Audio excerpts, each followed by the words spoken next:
ਸਤਿ ਸ਼੍ਰੀ ਅਕਾਲ ਜੀ ਦਾ ਖਾਲਸ ਟੀਵੀ ਦੇਖ ਰਹੇ ਸਾਰੇ ਦਰਸ਼ਕਾਂ ਦਾ ਬਹੁਤ-ਬਹੁਤ ਸਵਾਗਤ ਹੈ। ਪੰਜਾਬ ਦੀਆਂ ਖਾਸ ਖਬਰਾਂ ਦੇ ਖਾਸ ਆਡੀਓ ਬੁਲੇਟਿਨ ਦੇ ਵਿੱਚ ਮੈਂ ਹਰਸ਼ਰਨ ਕੌਰ। ਅੱਜ 10 ਜਨਵਰੀ ਹੈ, ਦਿਨ ਐਤਵਾਰ ਹੈ, 27 ਪੋਹ ਹੋ ਚੁੱਕਿਆ ਹੈ ਦੇਸੀ ਮਹੀਨੇ ਦੇ ਮੁਤਾਬਿਕ। ਖਾਸ ਖਬਰਾਂ ਦੇ ਵਿੱਚ ਤੁਹਾਨੂੰ ਦੱਸ ਦਈਏ ਕਿ ਕਿਸਾਨਾਂ ਨੇ ਲੋਹੜੀ ਮੌਕੇ ਖੇਤੀ ਕਾਨੂੰਨਾਂ ਦੀਆਂ ਕਾਪੀਆਂ ਲੋਹੜੀ ਵਿੱਚ ਸਾੜਨ ਦਾ ਐਲਾਨ ਕਰ ਦਿੱਤਾ ਹੈ। ਹਾਲੇ ਵੀ ਕੇਂਦਰੀ ਖੇਤੀਬਾੜੀ ਮੰਤਰੀ ਨੂੰ ਲੱਗਦਾ ਹੈ ਕਿ 9ਵੇਂ ਗੇੜ ਦੀ ਗੱਲਬਾਤ ਦੇ ਵਿੱਚ ਕੋਈ ਹੱਲ ਹੈ ਜਿਹੜਾ ਉਹ ਜ਼ਰੂਰ ਨਿਕਲੇਗਾ। ਸਿੰਘੂ ਬਾਰਡਰ ਤੇ ਇੱਕ ਹੋਰ ਕਿਸਾਨ ਨੇ ਖੁਦਕੁਸ਼ੀ ਕਰ ਲਈ ਹੈ। ਖੇਤੀ ਕਾਨੂੰਨਾਂ ਦੇ ਹੱਕ ਦੇ ਵਿੱਚ ਇੱਕ ਕਿਸਾਨ ਜਥੇਬੰਦੀ ਸੁਪਰੀਮ ਕੋਰਟ ਵੀ ਪਹੁੰਚ ਗਈ ਹੈ। ਉਹ ਕਿਹੜੀ ਜਥੇਬੰਦੀ ਹੈ, ਦੇਖਦੇ ਹਾਂ। ਸ਼੍ਰੀ ਅਕਾਲ ਤਖਤ ਸਾਹਿਬ ਦੇ ਕਾਰਜਕਾਰੀ ਜਥੇਦਾਰ ਗਿਆਨੀ ਹਰਪ੍ਰੀਤ ਸਿੰਘ ਨੇ ਗੱਲਬਾਤ ਰਾਹੀਂ ਮਸਲਾ ਸੁਲਝਾਉਣ ਨੂੰ ਕਹਿ ਦਿੱਤਾ ਤੇ ਖੁਦ ਗੱਲਬਾਤ ਦੇ ਵਿੱਚ ਵਿਚੋਲਾ ਬਣਨ ਤੋਂ ਇਨਕਾਰ ਕਰ ਦਿੱਤਾ। ਬੀਜੇਪੀ ਸਰਕਾਰ ਹੈ ਜਿਹੜੀ ਉਹ ਜਥੇਦਾਰ ਸਾਹਿਬ ਦੇ ਨਾਲ ਮੁਲਾਕਾਤ ਕਰਨ ਲਈ ਉਹਨਾਂ ਤੱਕ ਪਹੁੰਚਣ ਦੀ ਤਿਆਰੀ ਕਰ ਰਹੀ ਸੀ। ਉਸ ਤੋਂ ਪਹਿਲਾਂ ਹੀ ਜਥੇਦਾਰ ਸਾਹਿਬ ਨੇ ਇਨਕਾਰ ਕਰ ਦਿੱਤਾ। ਬਰਤਾਨੀਆ ਦੇ 100 ਸੰਸਦ ਮੈਂਬਰਾਂ ਨੇ ਬੋਰਿਸ ਜੌਨਸਨ ਪ੍ਰਧਾਨ ਮੰਤਰੀ ਦੇ ਕੋਲ ਕਿਸਾਨਾਂ ਦਾ ਮੁੱਦਾ ਚੁੱਕਿਆ ਤੇ ਕਿਸਾਨਾਂ ਨੇ ਟਰੈਕਟਰ ਪਰੇਡ ਦੇ ਲਈ ਪੰਜਾਬ ਦੇ ਵਿੱਚ ਲਾਮਬੰਦੀ ਨੂੰ ਹੁਣ ਹੋਰ ਵੱਡਾ ਕਰ ਦਿੱਤਾ ਹੈ।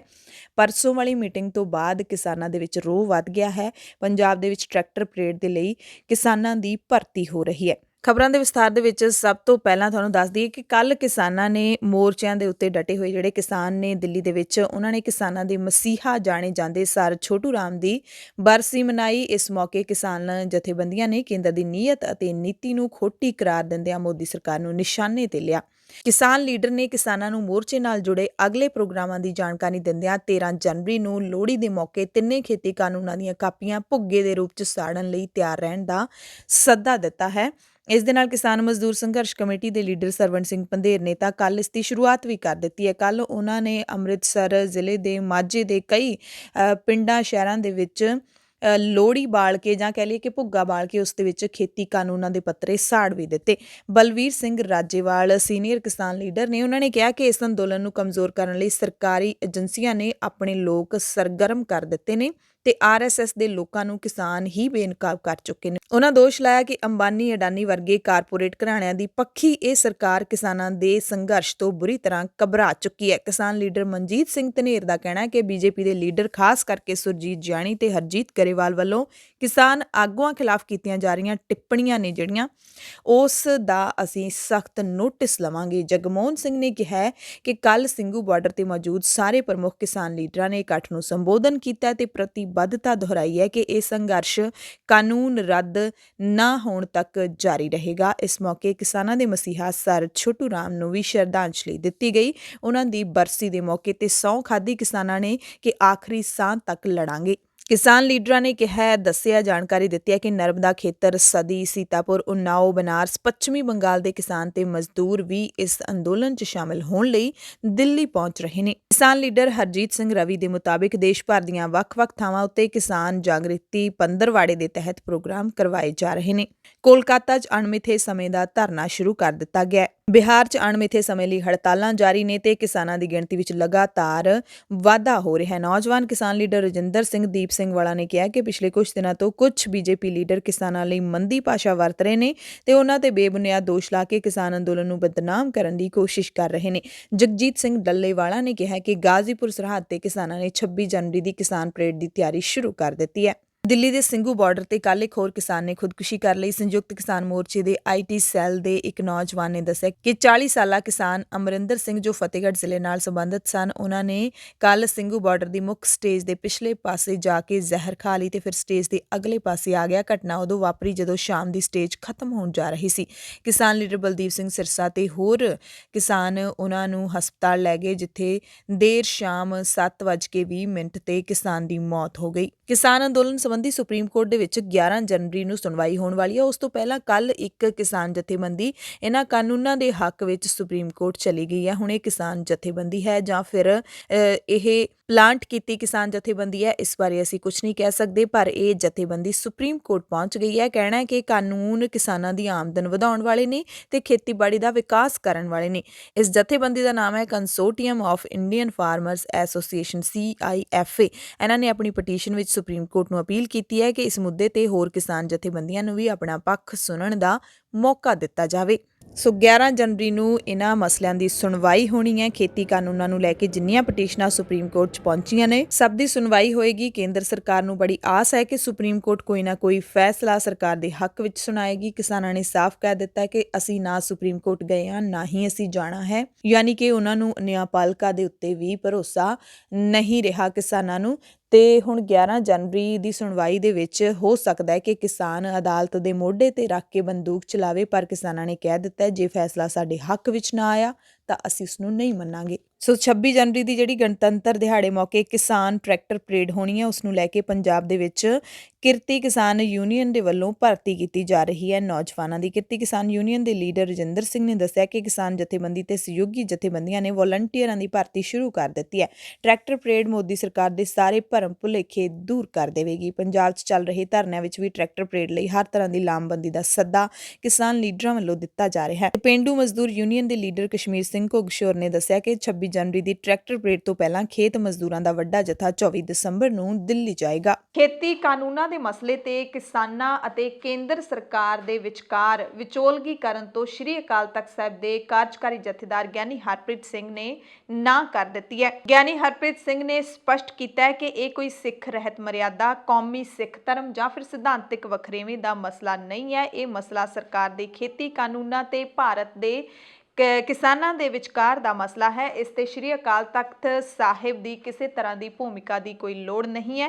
ਕੇਂਦਰ ਸਰਕਾਰ ਵੱਲੋਂ ਕੀਤੀ ਜਾ ਰਹੀ ਪਹੁੰਚ ਦੇ ਬਾਰੇ ਜੋ ਖਬਰਾਂ ਆ ਰਹੀਆਂ ਨੇ, ਉਹਨਾਂ ਤੇ ਫਿਰ ਜਥੇਦਾਰ ਸਾਹਿਬ ਨੇ ਆਪਣਾ ਜਿਹੜਾ ਪ੍ਰਤੀਕਰਮ ਦਿੱਤਾ ਹੈ, ਕਿਹਾ ਕਿ ਇਹ ਮਾਮਲਾ ਕਿਸਾਨ ਲੀਡਰਾਂ ਤੇ ਸਰਕਾਰ ਨੇ ਬਹਿ ਕੇ ਹੱਲ ਕਰਨਾ ਹੈ। ਸ਼੍ਰੀ ਅਕਾਲ ਤਖਤ ਸਾਹਿਬ ਤੋਂ ਹਰ ਤਰ੍ਹਾਂ ਦੇ ਸਹਿਯੋਗ ਦੀ ਗੱਲ ਪਹਿਲਾਂ ਵੀ ਉਹਨਾਂ ਨੇ ਕਿਹਾ ਕਿ ਅਸੀਂ ਕਹਿ ਚੁੱਕੇ ਹਾਂ ਤੇ ਅੱਗੇ ਵੀ ਕਿਸਾਨਾਂ ਦੇ ਸੰਘਰਸ਼ ਦੇ ਵਿੱਚ ਹਰ ਤਰ੍ਹਾਂ ਦਾ ਸਹਿਯੋਗ ਜਿਹੜਾ ਉਹ ਜਾਰੀ ਰਹੇਗਾ। ਜਥੇਦਾਰ ਹਰਪ੍ਰੀਤ ਸਿੰਘ ਨੇ ਕਿਹਾ ਕਿ ਅਕਾਲ ਤਖਤ ਸਾਹਿਬ ਕਿਸਾਨਾਂ ਨੂੰ ਅਪੀਲ ਜ਼ਰੂਰ ਕਰਦਾ ਹੈ ਕਿ ਸ਼ਾਂਤੀ ਤੇ ਸਦਭਾਵਨਾ ਦੇ ਨਾਲ ਲੋਕਤੰਤਰ ਦੀ ਮਰਿਆਦਾ ਦੇ ਵਿੱਚ ਰਹਿ ਕੇ ਇਸ ਮਾਮਲੇ ਨੂੰ ਛੇਤੀ ਹੱਲ ਕਰਨ, ਤਾਂ ਕਿ ਦੁਨੀਆ ਦੇ ਮੂਹਰੇ ਸਾਡੀ ਚੰਗੀ ਤਸਵੀਰ ਜਾਵੇ ਤੇ ਅਜਿਹਾ ਹੋ ਵੀ ਰਿਹਾ ਹੈ। ਜਥੇਦਾਰ ਨੇ ਸ਼ਲਾਘਾ ਵੀ ਕੀਤੀ ਹੈ। ਸੁਣ ਲੈਂਦੇ ਆ ਕਿ ਪੂਰਾ ਉਹਨਾਂ ਨੇ ਕੀ ਬੋਲਿਆ। ਮਸਲਾ ਹੈਗਾ ਇਹ ਭਾਰਤ ਦੇ ਕਿਸਾਨਾਂ ਦਾ ਮਸਲਾ ਹੈ ਔਰ ਕਾਨੂੰਨ ਦੇ ਨਾਲ ਸੰਬੰਧਿਤ ਮਸਲਾ ਹੈ, ਕਿਉਂਕਿ ਖੇਤੀ ਬਿੱਲ ਜਿਹੜੇ ਭਾਰਤ ਸਰਕਾਰ ਨੇ ਪਾਸ ਕੀਤੇ ਨੇ ਉਹਨਾਂ ਦੀ ਕਿਸਾਨ ਜਿਹੜੇ ਭਾਰਤ ਦੇ ਵਿਰੋਧਤਾ ਕਰ ਰਹੇ ਆ। ਇਹ ਕੋਈ ਸਿੱਖ ਰਹਿਤ ਮਰਿਆਦਾ ਨਾਲ ਸੰਬੰਧਿਤ ਜਾਂ ਕੋਈ ਕੌਮੀ ਸਿੱਖ ਧਰਮ ਦਾ ਜਿਹੜਾ ਮਸਲਾ ਨਹੀਂ ਹੈ ਤੇ ਨਾ ਹੀ ਕਿਸੇ ਸਿਧਾਂਤਕ ਵਖਰੇਵੇਂ ਨਾਲ ਸੰਬੰਧਿਤ ਕੋਈ ਮਸਲਾ ਹੈ। ਇਸ ਕਰਕੇ ਇਸ ਮਸਲੇ ਦਾ ਹੱਲ ਜਿਹੜਾ ਹੈ ਉਹ ਕਿਸਾਨ ਆਗੂਆਂ ਨੇ ਤੇ ਕੇਂਦਰ ਸਰਕਾਰ ਨੇ ਆਪਸੀ ਗੱਲਬਾਤ ਦੇ ਰਾਹੀਂ ਮਿਲ ਬੈਠ ਕੇ ਕਰਨਾ ਔਰ ਜਿੰਨੀ ਜਲਦੀ ਇਸ ਮਸਲੇ ਦਾ ਹੱਲ ਕੀਤਾ ਜਾ ਸਕਦਾ ਹੈ ਕੇਂਦਰ ਸਰਕਾਰ ਵੱਲੋਂ ਉਹਨੂੰ ਕਰਨਾ ਚਾਹੀਦਾ ਹੈ, ਕਿਉਂਕਿ ਲੰਬੇ ਸਮੇਂ ਤੋਂ ਕਿਸਾਨ ਜਿਹੜਾ ਹੈ ਉਹ ਸੜਕਾਂ ਦੇ ਉੱਤੇ ਬੈਠਾ ਹੈ। ਹਾਂ, ਸ੍ਰੀ ਅਕਾਲ ਤਖਤ ਸਾਹਿਬ ਵੱਲੋਂ ਪਹਿਲੋਂ ਵੀ ਕਈ ਵਾਰ ਅਸੀਂ ਅਪੀਲਾਂ ਕੀਤੀਆਂ ਨੇ ਕਿ ਕਿਸਾਨ ਜਥੇਬੰਦੀਆਂ ਨੂੰ, ਕਿਸਾਨਾਂ ਨੂੰ ਹਰ ਤਰ੍ਹਾਂ ਦਾ ਸਹਿਯੋਗ ਦਿੱਤਾ ਜਾਏ ਤੇ ਹੁਣ ਵੀ ਸਾਡਾ ਸਹਿਯੋਗ ਰਹੇਗਾ। ਲੇਕਿਨ ਇਸ ਮਸਲੇ ਦਾ ਜਿਹੜਾ ਹੱਲ ਹੈ ਉਹ ਕਿਸਾਨ ਆਗੂਆਂ ਨੇ ਤੇ ਭਾਰਤ ਸਰਕਾਰ ਨੇ ਮਿਲ ਬੈਠ ਕੇ ਕਰਨਾ ਔਰ ਜਿੰਨੀ ਜਲਦੀ ਇਸ ਮਸਲੇ ਦਾ ਹੱਲ ਹੋਵੇ ਉਨਾ ਹੀ ਬਿਹਤਰ ਹੈ। ਅਕਾਲ ਪੁਰਖ ਅੱਗੇ ਅਰਦਾਸ ਹੈ ਕਿ ਸੱਚੇ ਪਾਤਸ਼ਾਹ ਇਸ ਮਸਲੇ ਦਾ ਹੱਲ ਜਿਹੜਾ ਹੈ ਉਹ ਜਲਦੀ ਕਰਾਉਣ ਲਈ ਸਾਰੀਆਂ ਧਿਰਾਂ ਨੂੰ ਜਿਹੜਾ ਹੈ ਉਹ ਸਮੱਤ ਵੀ ਬਖਸ਼ੇ ਕੇਂਦਰ ਸਰਕਾਰ ਨੂੰ ਤੇ ਕਿਸਾਨ ਜਥੇਬੰਦੀਆਂ ਨੂੰ ਬਲ ਵੀ ਬਖਸ਼ੇ। ਨਹੀਂ, ਮੇਰੇ ਖਿਆਲ ਸ੍ਰੀ ਅਕਾਲ ਤਖਤ ਸਾਹਿਬ ਦੀ ਇਹਦੇ ਵਿੱਚ ਭੂਮਿਕਾ ਦੀ ਜ਼ਰੂਰਤ ਨਹੀਂ ਹੈ, ਕਿਉਂਕਿ ਇਹ ਧਾਰਮਿਕ ਮਸਲਾ ਜਾਂ ਸਿੱਖਾਂ ਦਾ ਕੌਮੀ ਮਸਲਾ ਜਾਂ ਮਰਿਆਦਾ ਨਾਲ ਸੰਬੰਧਿਤ ਮਸਲਾ ਨਹੀਂ। ਮੈਂ ਇਹੋ ਹੀ ਅਪੀਲ ਕਰਾਂਗਾ ਕਿਸਾਨਾਂ ਨੂੰ ਕਿ ਸ਼ਾਂਤੀ ਜਿਹੜੀ ਹੈ ਬਣਾਈ ਰੱਖੋ, ਸੰਜਮ ਜਿਹੜਾ ਉਹ ਬਣਾਈ ਰੱਖੋ, ਕਿਉਂਕਿ ਡੈਮੋਕ੍ਰੇਸੀ ਦੇ ਵਿੱਚ ਜਿਹੜੇ ਸੰਘਰਸ਼ ਜਿੱਤੇ ਜਾਂਦੇ ਹੈ ਉਹ ਸ਼ਾਂਤੀ ਦੇ ਨਾਲ ਜਿੱਤੇ ਜਾਂਦੇ ਹੈ, ਸੰਜਮ ਦੇ ਨਾਲ ਜਿੱਤੇ ਜਾਂਦੇ ਹੈ ਔਰ ਸਦਭਾਵਨਾ ਦੇ ਨਾਲ ਜਿੱਤੇ ਜਾਂਦੇ ਹੈ, ਕਿਉਂਕਿ ਸਾਰੀ ਦੁਨੀਆ ਜਿਹੜੀ ਹੈ ਉਹ ਉੱਥੇ ਬੈਠੇ ਕਿਸਾਨਾਂ ਨੂੰ ਵੇਖ ਰਹੀ ਹੈ। ਤਾਂ ਇਸ ਲਈ ਇਸ ਤਰ੍ਹਾਂ ਦੀਆਂ ਜਿਹੜੀਆਂ ਹੈ ਗੱਲਾਂ ਬਾਤਾਂ ਆਪਾਂ ਕਰੀਏ ਜਿਹਦੇ ਨਾਲ ਆਪਣਾ ਜਿਹੜਾ ਪੋਜ਼ਿਟਿਵ ਰੂਪ ਜਿਹੜਾ ਹੈ ਆਪਣਾ ਉਹ ਦੁਨੀਆ ਦੇ ਸਾਹਮਣੇ ਆਵੇ ਔਰ ਐਸਾ ਹੋ ਵੀ ਰਿਹਾ ਤੇ ਸਾਨੂੰ ਨੈਗੇਟਿਵਿਟੀ ਤੋਂ ਜਿਹੜਾ ਬਚਣ ਦੀ ਬਹੁਤ ਲੋੜ ਹੈ। ਦਰਅਸਲ ਦ ਟ੍ਰਿਬਿਊਨ ਤੇ ਖਬਰ ਹੈ ਜਿਹੜੀ ਉਹ ਛਪੀ ਸੀ 9 ਜਨਵਰੀ ਨੂੰ। ਅਖਬਾਰ ਦੇ ਵਿੱਚ ਲਿਖਿਆ ਸੀ ਕਿ ਬੀਜੇਪੀ ਦੇ ਵੱਲੋਂ ਹੁਣ ਇਸ ਮਸਲੇ ਨੂੰ ਹੱਲ ਕਰਨ ਲਈ ਜਥੇਦਾਰ ਸ਼੍ਰੀ ਅਕਾਲ ਤਖਤ ਸਾਹਿਬ ਤੱਕ ਪਹੁੰਚ ਕਰਨ ਬਾਰੇ ਵਿਚਾਰ ਕੀਤਾ ਜਾ ਰਿਹਾ ਹੈ। ਇਸ ਤੇ ਮੋਹਰ ਲਾਈ ਸੀ ਬੀਜੇਪੀ ਦੇ ਕੌਮੀ ਬੁਲਾਰੇ ਕਮਲਜੀਤ ਸੋਈ ਨੇ। ਕਿਹਾ ਸੀ ਕਿ ਜਦੋਂ ਗੱਲਬਾਤ ਹਾਂ ਜਾਂ ਨਾ ਤੋਂ ਅੱਗੇ ਨਹੀਂ ਵੱਧ ਰਹੀ ਤਾਂ ਸਾਨੂੰ ਤੀਜੀ ਧਿਰ ਦੀ ਲੋੜ ਹੈ ਜਿਸ ਤੇ ਦੋਵਾਂ ਧਿਰਾਂ ਭਰੋਸਾ ਕਰ ਸਕਦੀਆਂ ਹੋਣ। ਭਰੋਸੇ ਦੀ ਕਮੀ ਹੈ, ਇਸੇ ਕਰਕੇ ਕਿਸੇ ਤੀਸਰੇ ਬੰਦੇ ਦੀ ਲੋੜ ਹੈ ਤੇ ਧਾਰਮਿਕ ਸ਼ਖਸੀਅਤਾਂ ਹੀ ਇਸ ਕਮੀ ਨੂੰ ਪੂਰਾ ਕਰ ਸਕਦੀਆਂ ਨੇ ਤੇ ਅਸੀਂ ਗਿਆਨੀ ਹਰਪ੍ਰੀਤ ਸਿੰਘ ਨੂੰ ਸੰਪਰਕ ਕਰਾਂਗੇ। ਪਰ ਸੰਪਰਕ ਕਰਨ ਤੋਂ ਪਹਿਲਾਂ ਹੀ ਗਿਆਨੀ ਹਰਪ੍ਰੀਤ ਸਿੰਘ ਨੇ ਵਿੱਚ ਪੈਣ ਤੋਂ ਇਨਕਾਰ ਕਰ ਦਿੱਤਾ ਹੈ। ਭਾਰਤੀ ਕਿਸਾਨ ਯੂਨੀਅਨ ਦੇ ਲੀਡਰ ਜੋਗਿੰਦਰ ਸਿੰਘ ਉਗਰਾਹਾਂ ਨੇ ਕਿਹਾ ਹੈ ਕਿ ਸਰਕਾਰ ਸਾਡੇ ਸੰਘਰਸ਼ ਦੇ ਦਬਾਅ ਹੇਠ ਹੈ, ਕਿਉਂਕਿ ਸਾਡਾ ਸੰਘਰਸ਼ ਬਹੁਤ ਹੀ ਸ਼ਾਂਤਮਈ ਢੰਗ ਨਾਲ ਚੱਲ ਰਿਹਾ ਹੈ। ਇਸੇ ਕਰਕੇ ਸਾਨੂੰ ਸਮਰਥਨ ਹਰ ਸੂਬੇ ਤੋਂ ਮਿਲ ਰਿਹਾ ਹੈ, ਚਾਹੇ ਹਰਿਆਣਾ, ਪੰਜਾਬ, ਯੂਪੀ, ਰਾਜਸਥਾਨ, ਕਰਨਾਟਕਾ, ਮਹਾਰਾਸ਼ਟਰ, ਸਾਰੀਆਂ ਥਾਵਾਂ ਦੇ ਜਿਹੜੇ ਕਿਸਾਨ ਨੇ ਉਹ ਜੁੜ ਰਹੇ ਨੇ। ਪਰ ਦਬਾਅ ਹੋਣ ਦੇ ਬਾਵਜੂਦ ਵੀ ਸਰਕਾਰ ਆਪਣੀ ਜ਼ਿੱਦ ਤੇ ਕਿਹੜੀ ਗੱਲੋਂ ਅੜੀ ਹੋਈ ਹੈ ਇਸ ਦੀ ਸਮਝ ਨਹੀਂ ਆ ਰਹੀ। ਕਹਿ ਰਹੀ ਹੈ ਸੋਧਾਂ ਜਿੰਨੀਆਂ ਮਰਜ਼ੀ ਕਰਵਾ ਲਓ, ਕਾਨੂੰਨ ਰੱਦ ਨਹੀਂ ਹੋਣਗੇ। ਉਗਰਾਹਾਂ ਨੇ ਕਿਹਾ ਕਿ ਸਾਡਾ ਤਾਂ ਇਤਿਹਾਸ ਹੈ, 10 ਗੁਰੂ ਸਾਹਿਬਾਨਾਂ ਨੇ ਕੀ ਕੀਤਾ ਹੈ। ਕਿਸੇ ਨੂੰ ਤੱਤੀ ਤਵੀ ਦੇ ਉੱਤੇ ਬਿਠਾ ਕੇ ਸ਼ਹੀਦ ਕਰ ਦਿੱਤਾ ਗਿਆ, ਕਿਸੇ ਦਾ ਸੀਸ ਹੈ ਜਿਹੜਾ ਉਹ ਧੜ ਤੋਂ ਵੱਖਰਾ ਕਰਕੇ ਉਹਨਾਂ ਨੂੰ ਸ਼ਹੀਦ ਕਰ ਦਿੱਤਾ ਗਿਆ। ਸਦੀਆਂ ਤੱਕ ਇਹੀ ਚੱਲਦਾ ਆਇਆ ਹੈ ਤੇ ਅਸੀਂ ਵੀ ਇਸ ਸੰਘਰਸ਼ ਦੇ ਵਿੱਚ ਜਾਨਾਂ ਵਾਰਨ ਨੂੰ ਤਿਆਰ ਹੈਗੇ ਆ। 26 ਜਨਵਰੀ ਦਾ ਪ੍ਰੋਗਰਾਮ ਹਰ ਹਾਲਤ ਵਿੱਚ ਹੋਏਗਾ ਜੇ ਉਦੋਂ ਤੱਕ ਸਰਕਾਰ ਸਾਡੀ ਮੰਗ ਨਹੀਂ ਮੰਨਦੀ। ਤੇ ਦਾਅਵਾ ਕੀਤਾ ਕਿ ਜਿੱਤ ਕੇ ਜਾਵਾਂਗੇ, ਜਿੱਤਣ ਤੋਂ ਬਿਨਾਂ ਮੁੜਨ ਦਾ ਸਵਾਲ ਹੀ ਪੈਦਾ ਨਹੀਂ ਹੁੰਦਾ। ਇਹ ਕਿਹਾ ਹੈ ਜੋਗਿੰਦਰ ਸਿੰਘ ਉਗਰਾਹਾਂ ਨੇ ਤੇ ਨਾਲ ਹੀ ਵਾਅਦਾ ਕੀਤਾ ਕਿਸਾਨਾਂ ਦੇ ਨਾਲ ਕਿ ਅਸੀਂ ਤੁਹਾਡੇ ਨਾਲ ਵਾਅਦਾ ਕਰਦੇ ਹਾਂ ਜਿੱਤ ਕੇ ਹੀ ਇੱਥੋਂ ਜਾਵਾਂਗੇ, ਤੇ ਸਰਕਾਰ ਨੂੰ ਕਿਹਾ ਕਿ ਅਸੀਂ ਦਾਅਵਾ ਕਰਦੇ ਹਾਂ ਅਸੀਂ ਜਿੱਤ ਕੇ ਹੀ ਜਾਵਾਂਗੇ। ਤੇ 8 ਤਰੀਕ ਦੀ ਬੈਠਕ ਤੋਂ ਬਾਅਦ ਕਿਸਾਨ ਲੀਡਰ ਹੋਣ ਜਾਂ ਫਿਰ ਮੋਰਚਿਆਂ ਦੇ ਵਿੱਚ ਡਟੇ ਆਮ ਕਿਸਾਨ ਹੋਣ, ਸਾਰੇ ਹੁਣ ਪੂਰੇ ਰੋਹ ਦੇ ਵਿੱਚ ਨੇ।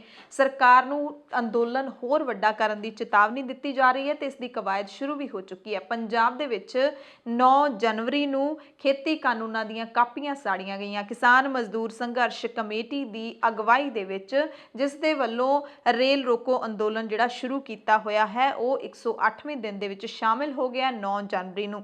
ਤੇ ਜਥੇਬੰਦੀ ਦੇ ਅਗਵਾਈ ਦੇ ਵਿੱਚ ਕਿਸਾਨਾਂ ਦੇ ਵੱਲੋਂ ਖੇਤੀ ਕਾਨੂੰਨਾਂ ਦੀਆਂ ਕਾਪੀਆਂ ਸਾੜੀਆਂ ਗਈਆਂ। ਲੋਹੜੀ ਦੇ ਵਾਂਗੂ ਪੂਰੀ ਧੂਣੀ ਬਾਲ ਕੇ, ਭੁੱਗਾ ਬਾਲ ਕੇ ਉਹਦੇ ਵਿੱਚ ਖੇਤੀ ਕਾਨੂੰਨਾਂ ਦੇ ਪੱਤਰੇ ਕਰਕੇ ਸਾੜ ਦਿੱਤੇ ਗਏ ਅਤੇ 13 ਜਨਵਰੀ ਨੂੰ ਇਸੇ ਤਰ੍ਹਾਂ ਹੀ ਲੋਹੜੀ ਮਨਾਉਣ ਦਾ ਸੱਦਾ ਦਿੱਤਾ ਗਿਆ। ਸਰਵਣ ਸਿੰਘ ਪੰਧੇਰ ਨੇ ਕਿਹਾ ਕਿ 26 ਜਨਵਰੀ ਨੂੰ ਹੋਣ ਵਾਲੀ ਟਰੈਕਟਰ ਪਰੇਡ ਦੇ ਵਿੱਚ ਵੱਡੀ ਗਿਣਤੀ ਦੇ ਵਿੱਚ ਕਿਸਾਨ ਸ਼ਾਮਿਲ ਹੋਣਗੇ। ਉਹਨਾਂ ਨੇ ਕਿਹਾ ਕਿ ਜਿਹੜੀ ਬੈਠਕ ਹੋਈ ਹੈ 8 ਜਨਵਰੀ ਨੂੰ, ਉਹਦੇ ਵਿੱਚ ਸਰਕਾਰ ਦੇ ਰਵੱਈਏ ਨੇ ਸਪਸ਼ਟ ਕਰ ਦਿੱਤਾ ਕਿ ਖੇਤੀ ਕਾਨੂੰਨ ਰੱਦ ਨਹੀਂ ਕਰੇਗੀ ਇਹ ਸਰਕਾਰ, ਤੇ ਇਹ ਸਿੱਧ ਕਰ ਦਿੱਤਾ ਸਰਕਾਰ ਨੇ ਕਿ ਮੋਦੀ ਸਰਕਾਰ ਸਿਰਫ ਕਾਰਪੋਰੇਟਾਂ ਤੇ ਪੂੰਜੀਪਤੀਆਂ ਦੀ ਸਰਕਾਰ ਹੈ, ਆਮ ਲੋਕਾਂ ਦੀ ਸਰਕਾਰ ਨੂੰ ਕੋਈ ਪਰਵਾਹ ਨਹੀਂ ਹੈ। ਤੇ ਅਸੀਂ ਵੀ ਇਹ ਠਾਣ ਲਿਆ ਕਿ ਇਹਨਾਂ ਕਾਰਪੋਰੇਟਾਂ ਨੂੰ ਅਸੀਂ ਭਜਾ ਕੇ ਹੀ ਸਾਹ ਲਵਾਂਗੇ ਤੇ ਆਪਣੇ ਹੱਕ ਨੇ ਜਿਹੜੇ ਉਹ ਅਸੀਂ ਲੈ ਕੇ ਹੀ ਇੱਥੋਂ ਹਿੱਲਾਂਗੇ। ਮਹਾਰਾਸ਼ਟਰ ਦੇ ਵਿੱਚ ਪੋਲ ਖੋਲ ਯਾਤਰਾ ਦੀ ਸ਼ੁਰੂਆਤ ਕੀਤੀ ਗਈ ਹੈ ਜਿਹੜੀ ਕਿ 20 ਜਨਵਰੀ ਤੱਕ ਚੱਲੇਗੀ। ਇਹ ਜਿਹੜੀ ਪੋਲ ਖੋਲ ਯਾਤਰਾ ਹੈ ਉਹ ਉੱਥੋਂ ਦੇ ਲੋਕਾਂ ਨੂੰ ਜਾਗਰੂਕ ਕਰਨ ਦੇ ਮਕਸਦ ਦੇ ਨਾਲ ਸ਼ੁਰੂ ਕੀਤੀ ਗਈ ਹੈ। ਦਿੱਲੀ ਬਾਰਡਰ ਤੇ ਚੱਲ ਰਹੇ ਕਿਸਾਨੀ ਅੰਦੋਲਨ ਦੌਰਾਨ ਆਮ ਆਦਮੀ ਪਾਰਟੀ ਨੇ ਸਿੰਘੂ ਬਾਰਡਰ ਤੋਂ ਬਾਅਦ ਹੁਣ ਟਿੱਕਰੀ ਬਾਰਡਰ ਤੇ ਵੀ ਕਿਸਾਨਾਂ ਦੇ ਲਈ ਮੁਫਤ ਵਾਈਫਾਈ ਸੇਵਾ ਜਿਹੜੀ ਉਹ ਸ਼ੁਰੂ ਕਰ ਦਿੱਤੀ ਹੈ। ਪਿਛਲੇ ਦਿਨੀ ਆਮ ਆਦਮੀ ਪਾਰਟੀ ਨੇ ਐਲਾਨ ਕੀਤਾ ਸੀ ਕਿ ਇੱਥੇ ਨੈਟਵਰਕ ਬਹੁਤ ਘੱਟ ਹੋਣ ਕਰਕੇ ਵਾਈਫਾਈ ਹੌਟਸਪੌਟ ਦੀ ਸਹੂਲਤ ਹੈ ਜਿਹੜੀ ਉਹ ਕਿਸਾਨਾਂ ਨੂੰ 4 ਪੁਆਇੰਟਾਂ ਤੋਂ ਦਿੱਤੀ ਜਾਵੇਗੀ ਤੇ ਇਸ ਦੀ ਸ਼ੁਰੂਆਤ ਵੀ ਕੀਤੀ ਗਈ ਤੇ ਹੁਣ ਟਿੱਕਰੀ ਬਾਰਡਰ ਤੇ ਵੀ ਸ਼ੁਰੂ ਕਰਨ ਦਾ ਐਲਾਨ ਕਰ ਦਿੱਤਾ ਗਿਆ। ਬੀਜੇਪੀ ਦੇ ਜਿਹੜੇ ਪੰਜਾਬ ਦੇ ਲੀਡਰ ਨੇ ਉਹ ਲਗਾਤਾਰ ਬਿਆਨਬਾਜ਼ੀਆਂ ਕਰ ਰਹੇ ਨੇ, ਤਿੱਖੀਆਂ ਬਿਆਨਬਾਜ਼ੀਆਂ। ਜਦੋਂ ਤੋਂ ਪ੍ਰਧਾਨ ਮੰਤਰੀ ਨਾਲ ਮਿਲ ਕੇ ਆਏ ਨੇ ਉਸ ਤੋਂ ਬਾਅਦ ਤਾਂ ਉਹ ਬਹੁਤ ਹੀ ਗਲਤ ਇਲਜ਼ਾਮ ਨੇ ਜਿਹੜੇ ਉਹ ਕਿਸਾਨਾਂ ਦੇ ਉੱਤੇ ਲਾ ਰਹੇ ਨੇ। ਸੁਰਜੀਤ ਜਿਆਣੀ ਨੇ ਹੁਣ ਫਿਰ ਬਿਆਨ ਦਿੱਤਾ ਕਿ ਕਿਸਾਨ ਸਿਰਫ ਤੇ ਸਿਰਫ ਸਿਆਸਤ ਕਰ ਰਹੇ ਨੇ। ਪੂਰਾ ਖੁੱਲਾ ਸੱਦਾ ਸਰਕਾਰ ਦੇ ਰਹੀ ਹੈ ਕਿ ਜਿਹੜੀ ਗੱਲ ਤੇ ਇਤਰਾਜ਼ ਹੈ ਉਹਦੇ ਵਿੱਚ ਤੁਸੀਂ ਸੋਧ ਕਰਵਾ ਲਓ, ਫਿਰ ਵੀ ਇਹ ਅੜੇ ਹੋਏ ਨੇ ਕਾਨੂੰਨ ਰੱਦ ਕਰਨ ਦੇ ਉੱਤੇ। ਇਹਦਾ ਮਤਲਬ ਹੈ ਕਿ ਸਿਰਫ ਤੇ ਸਿਰਫ ਸਿਆਸਤ ਕਰ ਰਹੇ ਨੇ। ਤੇ ਉਸ ਤੋਂ ਬਾਅਦ ਹਰਮੀਤ ਕਾਦੀਆਂ ਜਿਹੜੇ ਕਿਸਾਨ ਲੀਡਰ ਹੈਗੇ ਨੇ ਉਹਨਾਂ ਨੇ ਜਵਾਬ ਦਿੱਤਾ ਸੁਰਜੀਤ ਜਿਆਣੀ ਦਾ ਕਿ ਸਿਰਫ ਤੇ ਸਿਰਫ ਪਾੜੋ ਤੇ ਰਾਜ ਕਰੋ ਦੀ ਨੀਤੀ ਅਪਣਾ ਕੇ ਸਾਨੂੰ ਤੋੜਨਾ ਚਾਹੁੰਦੇ ਨੇ, ਪਰ ਅਸੀਂ ਸਪਸ਼ਟ ਕਰ ਦਿੰਨੇ ਆ ਕਿ ਅਸੀਂ ਟੁੱਟਣ ਵਾਲੇ ਨਹੀਂ ਹੈਗੇ। ਚਾਹੇ ਪੰਜਾਬ ਦੀਆਂ 32 ਕਿਸਾਨ ਜਥੇਬੰਦੀਆਂ ਹੋਣ ਜਾਂ ਫਿਰ ਭਾਰਤ ਦਾ ਸੰਯੁਕਤ ਕਿਸਾਨ ਮੋਰਚਾ ਜਿਹਦੇ ਵਿੱਚ 500 ਤੋਂ ਵੱਧ ਕਿਸਾਨ ਜਥੇਬੰਦੀਆਂ ਸ਼ਾਮਿਲ ਨੇ, ਇਹ ਆਪਸ ਦੇ ਵਿੱਚ ਅੱਡੋ ਫਾਟੀ ਨਹੀਂ ਹੋਣਗੀਆਂ, ਅਸੀਂ ਜਿੱਤ ਕੇ ਹੀ ਮੁੜਾਂਗੇ। ਉਹਨਾਂ ਨੇ ਕਿਹਾ ਕਿ ਸਿਰਫ ਰੱਸਾਕਸ਼ੀ ਚੱਲ ਰਹੀ ਹੈ, ਕਦੇ ਰੱਸਾ ਸਰਕਾਰ ਦੇ ਵੱਲ ਵੱਧ ਜਾਂਦਾ ਹੈ, ਕਦੇ ਸਾਡੇ ਵੱਲ ਖਿੱਚਿਆ ਜਾਂਦਾ ਹੈ, ਤੇ ਇਹ ਅਸੀਂ ਸੰਘਰਸ਼ ਜਿੱਤ ਕੇ ਹੀ ਇੱਥੋਂ ਮੁੜਾਂਗੇ। ਇਹਨਾਂ ਨੂੰ ਕਾਨੂੰਨ ਰੱਦ ਕਰਨੇ ਹੀ ਪੈਣਗੇ। ਕਿਸਾਨ ਲੀਡਰ ਹੁਣ ਹੋਰ ਵੀ ਰੋਹ ਦੇ ਵਿੱਚ ਆ ਗਏ ਨੇ। 26 ਜਨਵਰੀ ਦੀਆਂ ਤਿਆਰੀਆਂ ਹੁਣ ਵੱਡੇ ਪੱਧਰ ਤੇ ਸ਼ੁਰੂ ਹੋ ਗਈਆਂ ਨੇ। ਪੰਜਾਬ ਦੇ ਵਿੱਚ ਟਰੈਕਟਰ ਪਰੇਡ ਦੇ ਵਿੱਚ ਸ਼ਾਮਿਲ ਹੋਣ ਵਾਲੇ ਨੌਜਵਾਨਾਂ ਦੀ ਭਰਤੀ ਵੀ ਸ਼ੁਰੂ ਕਰ ਦਿੱਤੀ ਗਈ ਹੈ। ਵੱਖ-ਵੱਖ ਕਿਸਾਨ ਜਥੇਬੰਦੀਆਂ ਦੇ ਵੱਲੋਂ ਪ੍ਰੋਪਰ ਉਹਨਾਂ ਦੇ ਜਿਹੜੇ ਟੈਸਟ ਨੇ, ਟਰੈਕਟਰ ਡਰਾਈਵਿੰਗ ਦੇ ਟੈਸਟ ਲਏ ਜਾ ਰਹੇ ਨੇ। ਜਿਸ ਤਰੀਕੇ ਦੇ ਨਾਲ ਦਿੱਲੀ ਦੀਆਂ ਸੜਕਾਂ ਦਾ ਜਿਹੜਾ ਰੁੱਖ ਉਸ ਦਿਨ ਦੇਖਿਆ ਹੈ, 7 ਜਨਵਰੀ ਨੂੰ ਕਿਸਾਨਾਂ ਨੇ ਦੇਖਿਆ, ਉਸ ਦੇ ਹਿਸਾਬ ਨਾਲ ਕਿਵੇਂ ਦੇ ਜਿਹੜੇ ਨੌਜਵਾਨ ਉੱਥੇ ਚਾਹੀਦੇ ਨੇ, ਕਿਸ ਤਰੀਕੇ ਦਾ ਉਹਨਾਂ ਦਾ ਸੁਭਾਅ ਹੋਣਾ ਚਾਹੀਦਾ ਹੈ, ਕਿਸ ਤਰੀਕੇ ਦੀ ਉਹਨਾਂ ਦੀ ਡਰਾਈਵਿੰਗ ਹੋਣੀ ਚਾਹੀਦੀ ਹੈ, ਹਰ ਤਰੀਕੇ ਦੇ ਨਾਲ ਉਹਨਾਂ ਦੀ ਇੰਟਰਵਿਊ ਲੈ ਕੇ ਜਾਂ ਜੋ ਵੀ ਜਾਂਚ ਪਰਖ ਕਰਕੇ ਉਹਨਾਂ ਦੀ ਚੋਣ ਹੈ ਜਿਹੜੀ ਉਹ ਕੀਤੀ ਜਾ ਰਹੀ ਹੈ ਜ਼ਿਲ੍ਹਾ ਪੱਧਰ ਤੇ ਪਿੰਡ ਪੱਧਰ ਤੇ। ਪੰਜਾਬ ਕਾਂਗਰਸ ਦੇ ਇੰਚਾਰਜ ਹਰੀਸ਼ ਰਾਵਤ ਨੇ ਐਲਾਨ ਕਰ ਦਿੱਤਾ ਹੈ ਕਿ 15 ਜਨਵਰੀ ਨੂੰ ਪੰਜਾਬ ਕਾਂਗਰਸ ਦੇ ਵੱਲੋਂ ਪੰਜਾਬ ਦੇ ਗਵਰਨਰ ਹਾਊਸ ਦੇ ਬਾਹਰ ਖੇਤੀ ਕਾਨੂੰਨਾਂ ਦੇ ਵਿਰੋਧ ਦੇ ਵਿੱਚ ਰੋਸ ਪ੍ਰਦਰਸ਼ਨ ਕੀਤਾ ਜਾਏਗਾ ਅਤੇ ਖੇਤੀ ਕਾਨੂੰਨਾਂ ਨੂੰ ਰੱਦ ਕਰਾਉਣ ਦੀ ਮੰਗ ਹੈ ਜਿਹੜੀ ਉਹ ਕੀਤੀ ਜਾਏਗੀ। ਸੁਪਰੀਮ ਕੋਰਟ ਤੋਂ ਕਿਸਾਨਾਂ ਦਾ ਭਰੋਸਾ ਪੂਰੀ ਤਰ੍ਹਾਂ ਦੇ ਨਾਲ ਉੱਠ ਚੁੱਕਿਆ ਹੈ। 8 ਜਨਵਰੀ ਦੀ ਬੈਠਕ ਤੋਂ ਬਾਅਦ ਲਗਾਤਾਰ ਕਿਸਾਨ ਲੀਡਰ ਇੰਟਰਵਿਊਜ਼ ਦੇ ਰਹੇ ਨੇ, ਆਪਣੇ ਪ੍ਰਤੀਕਰਮ ਦੇ ਰਹੇ ਨੇ ਤੇ ਉਹਨਾਂ ਨੇ ਵਾਰ-ਵਾਰ ਕਿਹਾ ਕਿ ਜਿਹੜਾ ਸਰਕਾਰ ਨੇ 15 ਜਨਵਰੀ ਦੀ ਬੈਠਕ ਰੱਖੀ ਹੈ ਇੰਨੇ ਲੰਬੇ ਗੈਪ ਤੋਂ ਬਾਅਦ 8 ਜਨਵਰੀ ਤੋਂ ਬਾਅਦ 15 ਜਨਵਰੀ ਯਾਨੀ ਕਿ ਪੂਰੇ ਜਿਹੜੇ ਹੈਗੇ ਨੇ 7-8 ਦਿਨਾਂ ਦੇ ਬਾਅਦ ਇਹ ਮੀਟਿੰਗ ਰੱਖੀ ਹੈ, ਉਹਦਾ ਮਕਸਦ ਹੈ ਸਰਕਾਰ ਦਾ ਕਿ ਸੁਪਰੀਮ ਕੋਰਟ ਦੇ ਵਿੱਚ ਜਿਹੜੀ 11 ਜਨਵਰੀ ਦੀ ਸੁਣਵਾਈ ਹੈ ਉਸ ਦੇ ਵਿੱਚ ਕੋਈ ਫੈਸਲਾ ਕਰਵਾ ਕੇ ਸਰਕਾਰ ਸਾਡੇ ਤੇ ਥੋਪਣਾ ਚਾਹੁੰਦੀ ਹੈ। ਪਰ ਕਿਸਾਨਾਂ ਨੇ ਸਾਫ਼ ਕਰ ਦਿੱਤਾ ਹੈ ਕਿ ਨਾ ਹੀ ਤਾਂ ਅਸੀਂ ਇਸ ਮਸਲੇ ਨੂੰ ਲੈ ਕੇ ਅਦਾਲਤ ਦੇ ਵਿੱਚ ਗਏ ਹਾਂ, ਪਹਿਲੇ ਦਿਨ ਤੋਂ ਹੀ ਅਸੀਂ ਗਏ ਨਹੀਂ ਹੈਗੇ, ਨਾ ਹੀ ਅਸੀਂ ਜਾਣਾ ਚਾਹੁੰਦੇ ਹਾਂ। ਇਹਦਾ ਮਤਲਬ ਹੈ ਕਿ ਕਿਸਾਨਾਂ ਨੂੰ ਵੱਡੀ ਜਿਹੜੀ ਅਦਾਲਤ ਹੈ, ਭਾਰਤ ਦੀ ਸਰਵਉੱਚ ਅਦਾਲਤ ਹੈ, ਉਸ ਤੇ ਭਰੋਸਾ ਹੀ ਨਹੀਂ ਰਿਹਾ। ਪਿਛਲੇ ਦਿਨਾਂ ਦੇ ਵਿੱਚ ਆਪਾਂ ਦੇਖਿਆ ਕਿ ਜਦੋਂ ਇੱਕ ਕਿਸਾਨ ਜਥੇਬੰਦੀ ਜਿਹੜੀ ਲੱਖੋਵਾਲ ਹੈ, ਭਾਰਤੀ ਕਿਸਾਨ ਯੂਨੀਅਨ ਲੱਖੋਵਾਲ, ਉਹਦੇ ਇੱਕ ਲੀਡਰ ਹਰਿੰਦਰ ਸਿੰਘ ਲੱਖੋਵਾਲ ਬਿਨਾਂ ਸਲਾਹ ਤੋਂ ਸੁਪਰੀਮ ਕੋਰਟ ਚਲੇ ਗਏ ਸੀ ਤਾਂ ਕਿਸਾਨਾਂ ਨੇ ਉਸ ਦਾ ਬਾਈਕਾਟ ਕਰ ਦਿੱਤਾ ਸੀ। ਯਾਨੀ ਕਿ ਕਿਸਾਨਾਂ ਨੂੰ ਭਰੋਸਾ ਹੀ ਨਹੀਂ ਰਿਹਾ, ਸਰਕਾਰ ਦੇ ਨਾਲ ਅਦਾਲਤ ਤੇ ਵੀ ਕੋਈ ਭਰੋਸਾ ਨਹੀਂ ਰਿਹਾ। ਕਿਸਾਨ ਲੀਡਰ ਜਗਜੀਤ ਸਿੰਘ ਡੱਲੇਵਾਲਾ ਨੇ ਪੰਜਾਬ ਸਰਕਾਰ ਨੂੰ ਚੇਤਾਵਨੀ ਦਿੱਤੀ ਹੈ ਕਿ ਪੰਜਾਬੀ ਗਾਇਕਾਂ ਕਲਾਕਾਰਾਂ ਦੇ ਖਿਲਾਫ ਜਿਹੜੀ ਕਾਰਵਾਈ ਕੀਤੀ ਜਾ ਰਹੀ ਹੈ ਉਸ ਨੂੰ ਤੁਰੰਤ ਬੰਦ ਕੀਤਾ ਜਾਵੇ। ਸੂਬੇ ਦਾ ਮਾਹੌਲ ਜਿਹੜਾ ਸ਼ਾਂਤੀ ਵਾਲਾ ਹੈ ਉਸ ਨੂੰ ਭੰਗ ਕਰਨ ਦੀ ਨਾ ਕੋਸ਼ਿਸ਼ ਕੀਤੀ ਜਾਵੇ। ਉਹਨਾਂ ਨੇ ਜਿਹੜਾ ਕਿਸਾਨ ਜਿਹੜਾ ਕਿਸਾਨ ਐਂਥਮ ਲਿਖਣ ਵਾਲਾ ਜਿਹੜਾ ਗੀਤਕਾਰ ਹੈ ਸ਼੍ਰੀ ਬਰਾੜ, ਉਸ ਦੀ ਗ੍ਰਿਫਤਾਰੀ ਨੂੰ ਲੈ ਕੇ ਉਹਨਾਂ ਨੇ ਇਤਰਾਜ਼ ਜਤਾਇਆ ਹੈ ਤੇ ਜਿਹੜੇ ਈਡੀ ਦੇ ਵੱਲੋਂ ਛਾਪੇ ਮਾਰੇ ਜਾ ਰਹੇ ਨੇ ਪੰਜਾਬ ਦੇ ਕਲਾਕਾਰਾਂ ਦੇ ਘਰਾਂ ਦੇ ਉੱਤੇ, ਉਸ ਨੂੰ ਲੈ ਕੇ ਵੀ ਇਤਰਾਜ਼ ਪ੍ਰਗਟ ਕੀਤਾ ਹੈ ਤੇ ਕਿਹਾ ਕਿ ਸੂਬੇ ਦੇ ਵਿੱਚ ਮਾਹੌਲ ਖਰਾਬ ਕਰਨ ਦੀ ਕੋਸ਼ਿਸ਼ ਹੈ ਜਿਹੜੀ ਉਹ ਸਰਕਾਰ ਦੇ ਵੱਲੋਂ ਕੀਤੀ ਜਾ ਰਹੀ ਹੈ। ਖੇਤੀ ਕਾਨੂੰਨਾਂ ਦੇ ਵਿਰੋਧ ਵਿੱਚ ਅਤੇ ਕਿਸਾਨਾਂ ਦੀ ਹਮਾਇਤ ਦੇ ਵਿੱਚ ਲੋਕ ਦੇਸ਼ ਤੋਂ ਹੀ ਨਹੀਂ ਵਿਦੇਸ਼ਾਂ ਤੋਂ ਵੀ ਜੁੜ ਰਹੇ ਨੇ। ਸਿਟੀ ਬਿਊਟੀਫੁਲ ਚੰਡੀਗੜ੍ਹ ਦੇ 17 ਸੈਕਟਰ ਦੇ ਵਿੱਚ ਇੱਕ ਚੌਂਕ ਦੇ ਉੱਤੇ ਦੋਵੇਂ ਨੌਜਵਾਨ ਜਿਨ੍ਹਾਂ ਦੀ ਤਸਵੀਰ ਅਸੀਂ ਹੁਣੇ ਤੁਹਾਨੂੰ ਦਿਖਾਵਾਂਗੇ, ਇਹ ਰੋਜ਼ਾਨਾ ਪਿਛਲੇ 1 ਮਹੀਨੇ ਤੋਂ ਆ ਕੇ ਇਸੇ ਚੌਂਕ ਦੇ ਵਿੱਚ ਖੜ੍ਹਦੇ ਨੇ ਅਤੇ ਖੇਤੀ ਕਾਨੂੰਨਾਂ ਦਾ ਵਿਰੋਧ ਕਰਦੇ ਨੇ। ਇਹਨਾਂ ਦੇ ਹੱਥਾਂ ਦੇ ਵਿੱਚ 2 ਤਖਤੀਆਂ ਜਿਹੜੀਆਂ ਫੜੀਆਂ ਹੋਈਆਂ ਨੇ, no farmer no food, support farmers, ਮੈਂ ਵਿਰੋਧ ਕਰਦਾ ਹਾਂ ਕਾਲੇ ਕਾਨੂੰਨ ਦਾ। ਇਹ ਦੋਵੇਂ ਨੌਜਵਾਨ ਨੇ, ਪੜ੍ਹਾਈ ਕਰਦੇ ਨੇ। ਖੇਤੀਬਾੜੀ ਕਰਨ ਵਾਲਾ ਘਰਾਂ ਦੇ ਵਿੱਚ ਕੋਈ ਨਹੀਂ ਹੈ, ਘਰ ਦੇ ਵਿੱਚ ਕੋਈ ਨਹੀਂ ਹੈ, ਪਰ ਫਿਰ ਵੀ ਇਹ ਕਿਸਾਨਾਂ ਦੇ ਹੱਕਾਂ ਦੇ ਲਈ ਇੱਥੇ ਜ਼ਰੂਰ ਡਟ ਕੇ ਖੜ੍ਹਦੇ ਨੇ ਰੋਜ਼ਾਨਾ ਪਿਛਲੇ 1 ਮਹੀਨੇ ਤੋਂ। ਸੋ ਅਜਿਹੀਆਂ ਤਸਵੀਰਾਂ ਸਾਨੂੰ ਮੁਲਕ ਦੇ ਵਿੱਚ ਬਹੁਤ ਥਾਵਾਂ ਤੋਂ ਮਿਲ ਜਾਣਗੀਆਂ। 8 ਜਨਵਰੀ ਨੂੰ ਜਦੋਂ ਕਿਸਾਨਾਂ ਤੇ ਸਰਕਾਰ ਦੀ ਬੈਠਕ ਹੋ ਰਹੀ ਸੀ ਤਾਂ ਉਸ ਵਕਤ ਇੱਕ ਜਿਹੜੀ ਪੱਤਰਕਾਰ ਲੜਕੀ ਹੈ ਉਹ ਵੀ ਆ ਕੇ ਖੜੀ ਹੋਈ ਸੀਗੀ ਮੀਟਿੰਗ ਵਾਲੀ ਥਾਂ ਦੇ ਬਾਹਰ, ਵਿਗਿਆਨ ਭਵਨ ਦੇ ਬਾਹਰ। ਉਸ ਦਾ ਕਹਿਣਾ ਸੀ ਕਿ ਮੈਂ ਆਪਣੇ ਹੱਥ ਦੇ ਵਿੱਚ ਮਿਠਾਈ ਦਾ ਡੱਬਾ ਲੈ ਕੇ ਆਈ ਹਾਂ, ਜਦੋਂ ਕਿਸਾਨ ਬਾਹਰ ਆਉਣਗੇ ਸ਼ਾਇਦ ਅੱਜ ਚੰਗੀ ਖਬਰ ਲੈ ਕੇ ਆਉਣ, ਖੇਤੀ ਕਾਨੂੰਨ ਰੱਦ ਕਰਨ ਨੂੰ ਮੰਨ ਜਾਵੇ ਸਰਕਾਰ, ਤਾਂ ਮੈਂ ਚਾਹੁੰਦੀ ਹਾਂ ਕਿ ਉਹਨਾਂ ਨੂੰ ਮਿੱਠਾ ਖਵਾ ਕੇ, ਮਿਠਾਈ ਖਵਾ ਕੇ ਇਸ ਖੁਸ਼ੀ ਨੂੰ ਜ਼ਾਹਿਰ ਕਰਾਂ, ਪਰ ਅਜਿਹਾ ਨਹੀਂ ਹੋ ਸਕਿਆ। ਉਸ ਨੂੰ ਨਿਰਾਸ਼ਾ ਦੇ ਵਿੱਚ ਹੀ ਮਿਠਾਈ ਵਾਲਾ ਡੱਬਾ ਉਸੇ ਤਰ੍ਹਾਂ ਲੈ ਕੇ ਵਾਪਸ ਮੁੜਨਾ ਪਿਆ। ਜਿਹੜੇ ਕਿ ਸਰਕਾਰ ਨੇ 3 ਕਾਨੂੰਨ ਬਣਾਏ ਨੇ ਜੀ, ਮੈਂ ਉਹਨਾਂ ਦਾ ਵਿਰੋਧ ਕਰਦਾ ਕਿਉਂਕਿ ਉਹ ਕਾਨੂੰਨ ਸਹੀ ਨਹੀਂ ਹੈਗੇ, ਕਿਸਾਨਾਂ ਲਈ ਵੀ ਨਹੀਂ ਸਹੀ ਹੈਗੇ ਤੇ ਆਮ ਜਨਤਾ ਲਈ ਵੀ ਨਹੀਂ ਸਹੀ। ਭਾਵੇਂ ਅਸੀਂ ਚੰਡੀਗੜ੍ਹ ਵਿੱਚ ਖੜ੍ਹੇ ਹਾਂ, ਭਾਵੇਂ ਕਿਤੇ ਵੀ ਖੜ੍ਹੇ ਹਾਂ, ਜਿਹੜਾ ਨੌਨ ਐਸੈਂਸ਼ੀਅਲ ਕਮੋਡਿਟੀ ਐਕਟ ਕਰਕੇ ਜਿਹੜਾ ਇੱਕ ਬਣਾਇਆ ਹੋਇਆ ਜੀ, ਉਹਦੇ ਵਿੱਚ ਇਕੱਲੇ ਕਿਸਾਨ ਨਹੀਂ ਮਰਨਗੇ, ਉਹਦੇ ਵਿੱਚ ਸਾਰੇ ਦੇ ਸਾਰੇ ਹੀ ਮਰਨਗੇ ਕਿਉਂਕਿ ਡਿਮਾਂਡ ਐਂਡ ਸਪਲਾਈ ਦੀ ਅਗਰ ਚੇਨ ਹੀ ਖਰਾਬ ਕਰ ਦਿੱਤੀ ਜਾਊਗੀ, ਸਰਕਾਰ ਦਾ ਕੰਟਰੋਲ ਨਹੀਂ ਰਹੂਗਾ, ਤਾਂ ਜਿਹੜੇ ਸਾਡੀ ਨਸਲਾਂ ਜਾਂ ਅਸੀਂ ਅੱਗੇ ਨਹੀਂ ਬਚ ਪਾਵਾਂਗੇ। ਬਹੁਤ ਜ਼ਿਆਦਾ ਹੀ। ਤੁਸੀਂ ਆਪ ਖੇਤੀ ਕਰਦੇ ਹੋ?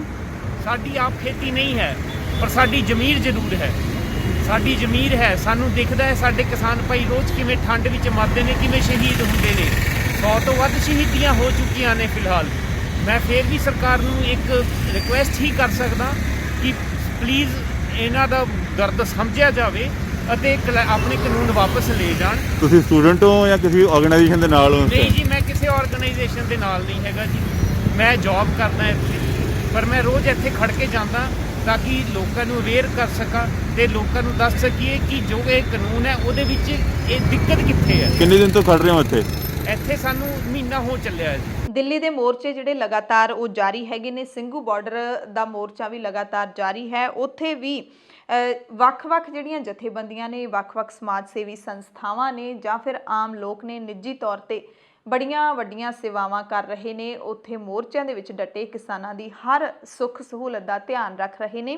ਕੋਈ ਵੀ ਲੋੜ ਹੋਵੇ ਉਸ ਦਾ ਧਿਆਨ ਰੱਖਦੇ ਨੇ, ਚਾਹੇ ਉਹ ਮੈਡੀਕਲ ਜਿਹੜੀ ਸਹਾਇਤਾ ਹੋਵੇ ਜਾਂ ਫਿਰ ਲੰਗਰਾਂ ਦੀ ਸਹਾਇਤਾ ਹੋਵੇ, ਰਹਿਣ ਦੀ ਸਹਾਇਤਾ ਹੋਵੇ, ਹਰ ਤਰ੍ਹਾਂ ਦੀ ਸਹਾਇਤਾ ਦਿੱਤੀ ਜਾ ਰਹੀ ਹੈ। ਇਸੇ ਤਰ੍ਹਾਂ ਹੁਣ ਪੰਥਕ ਅਕਾਲੀ ਲਹਿਰ ਵੱਲੋਂ ਜਥਾ ਰੰਧਾਵਾ ਅਤੇ ਰਤਵਾੜਾ ਸਾਹਿਬ ਦੀ ਮਦਦ ਦੇ ਨਾਲ ਉੱਥੇ ਸੇਵਾਵਾਂ ਨੇ ਜਿਹੜੀਆਂ ਉਹਨਾਂ ਦੇ ਵਿੱਚ ਹੋਰ ਵਾਧਾ ਕੀਤਾ ਗਿਆ ਹੈ। ਪਹਿਲੇ ਦਿਨ ਤੋਂ ਲੈ ਕੇ ਹੀ ਪੰਥਕ ਅਕਾਲੀ ਲਹਿਰ ਦੇ ਵੱਲੋਂ ਇਹਨਾਂ ਦੋਵੇਂ ਜਿਹੜੀਆਂ ਸੰਸਥਾਵਾਂ ਜਥਾ ਰੰਧਾਵਾ ਤੇ ਰਤਵਾੜਾ ਸਾਹਿਬ ਦੀ ਮਦਦ ਦੇ ਨਾਲ ਉੱਥੇ ਸੇਵਾਵਾਂ ਦਿੱਤੀਆਂ ਜਾ ਰਹੀਆਂ ਨੇ ਤੇ ਹੁਣ ਕਿਹੜੀਆਂ ਸੇਵਾਵਾਂ ਸ਼ੁਰੂ ਕੀਤੀਆਂ ਨੇ ਉਸ ਦੀ ਜਾਣਕਾਰੀ ਗੁਰਪ੍ਰੀਤ ਸਿੰਘ ਰੰਧਾਵਾ ਜਿਹੜੇ ਕਿ ਪੰਥਕ ਅਕਾਲੀ ਲਹਿਰ ਦੇ ਸੀਨੀਅਰ ਲੀਡਰ ਨੇ, ਉਹਨਾਂ ਨੇ ਜਾਣਕਾਰੀ ਦਿੱਤੀ ਹੈ।